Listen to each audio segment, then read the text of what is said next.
Ya pemirsa, untuk ke-26 kalinya hajatan pameran otomotif terbesar di Indonesia, Gias 2018 kembali digelar. Masa depan otomotif nasional dan juga gairah ekonomi begitu terasa dalam pameran yang memang setiap tahun digelar.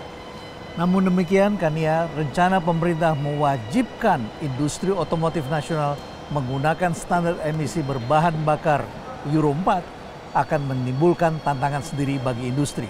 Tidak hanya pada landscape bisnis dalam industri otomotif nasional, melainkan juga akan menciptakan perubahan yang sangat mendasar di dalam industri atau sektor energi.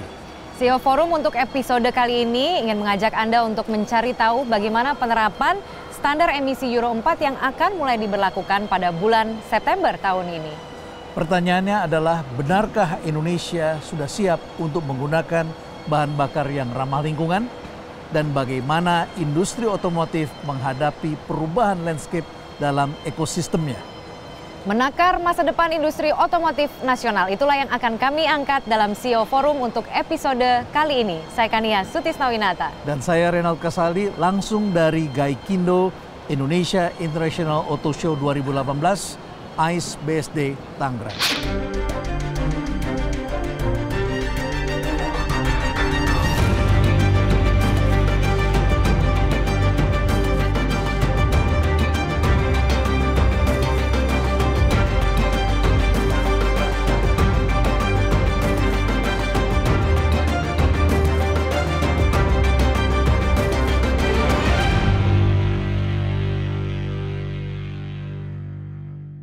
Meski sudah terlambat, rencana pemerintah untuk menerapkan standar emisi Euro 4 untuk mesin kendaraan bermotor yang dimulai pada September tahun ini patut diapresiasi. Pasalnya, tingkat pencemaran udara di Indonesia khususnya perkotaan sudah berada di level yang dianggap berbahaya. Survei sebuah lembaga lingkungan internasional menempatkan Jakarta di antara kota dengan kualitas udara terburuk di dunia. Salah satu penyebabnya asap yang keluar dari kendaraan bermotor. Dibanding negara lain, Indonesia memang masih terbelakang dalam hal penerapan standar emisi kendaraan. Saat ini, kita adalah 3 negara terakhir yang masih menggunakan standar mesin kendaraan dengan spesifikasi Euro 2 bersama Laos dan Myanmar. Sebuah ironi karena Indonesia adalah salah satu negara basis produksi sekaligus pasar mobil terbesar di Asia Tenggara dengan rata-rata penjualan di atas 1,1 juta unit per tahun. Pabrikan mobil Indonesia memiliki kapasitas produksi terpasang hingga 2,2 juta unit. Berdasarkan data BPS tahun 2016, jumlah kendaraan bermotor di Indonesia sudah mencapai 129,28 juta unit, di mana 24,16 juta unit diantaranya merupakan kendaraan bermotor roda 4. Selain udara yang makin bersih, penerapan Euro 4 tentunya akan berdampak pada berbagai aspek. Tidak hanya produksi, namun juga regulasi dan ketersediaan bahan bakar yang memenuhi standar. Bagaimana masa depan industri otomotif nasional pasca Euro 4? Iya, baiklah pemirsa, itulah tadi kita baru saja menyimak informasi sekilas mengenai rencana penerapan standar Euro 4 di Indonesia. Dan kini kita sudah bersama dengan para pemangku kebijakan, CEO, serta para top eksekutif dari ATPM, distributor dan juga pabrikan mobil dan kendaraan bermotor Indonesia. Ya, dan di antara mereka ini adalah para regulator yang membuat keputusan, kan ya. Baik, saya ingin mengawali perbincangan pada malam hari ini. Saya ingin bertanya ke Pak Menteri terlebih dahulu. Nampaknya hari ini adalah harinya Pak Menteri, begitu ya. Kalau kita melihat dari peluncuran Gias tadi, ada sejumlah kebijakan baru yang diluncurkan saat pembukaan Gias tadi pagi, yaitu penerapan Euro 4 dan juga B20. Apa sebenarnya harapan dari pemerintah dengan peluncuran kedua kebijakan ini? Jadi yang pertama, Kania mengenai B20. B20 itu tujuannya untuk salah satunya penghematan devisa. Kedua, tentu kita mempunyai kekuatan produksi dari dalam negeri. Jadi B20 itu kemarin itu diterapkan hanya untuk public service obligation, PSO. Sedangkan di luar non-PSO itu besar. Nah, kalau otomotif termasuk yang PSO. Jadi yang otomotif sudah dijalankan. Dan ini tentu kita perlu masifkan karena ini tidak hanya untuk otomotif tetapi juga untuk kereta api, kemudian untuk pembangkit tenaga listrik, kemudian juga untuk di industri pertambangan. Nah, yang PSO itu kan baik itu solar maupun biodieselnya itu disubsidi. Sedangkan untuk yang PSO biodieselnya disubsidi. Nah, oleh karena itu dengan penerapan B20 itu kita bisa menghemat sebesar 21 juta US per hari atau secara 1 tahunnya 5,9 billion US dollar. Artinya ini salah satu yang substansial untuk mengurangi defisit neraca perdagangan dan juga neraca pembayaran. Jadi ini sesuatu yang substansial mengurangi itu. Baik. Nah, kemudian yang kedua itu yang terkait dengan Euro 4. Nah, Euro 4 untuk yang namanya otomotif itu kan ditargetkan di bulan September Oktober ini. Nah, sedangkan untuk mesin yang diesel itu Euro 4-nya baru 2021.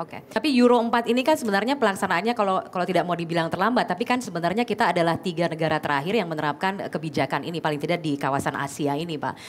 Mengapa kemudian berlarut-larut dalam penerapannya, Pak, Euro 4 ini? Tentu kita pertama fasilitas kilang kita masih terbatas. Nah, tentu harus ada waktu penyesuaian kilang dari Euro 2 ke Euro 4. Dan sekarang sudah selesai prosesnya? Nah, ini nanti tanyakan pada Pak Heri di sini ya. Dari Pertamina.